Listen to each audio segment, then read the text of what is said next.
Okay, here we are at the Barinholtzes after doing their basement and being exposed to Hurricane Sandy.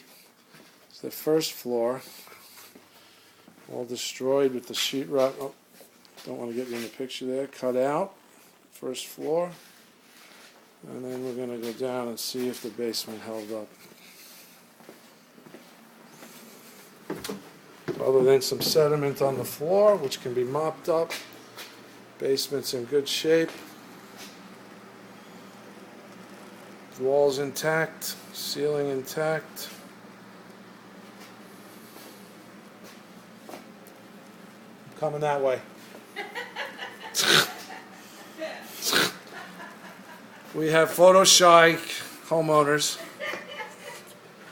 but again, the basement, all good.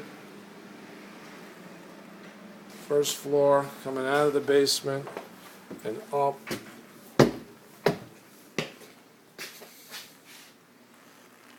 As they say, it worked.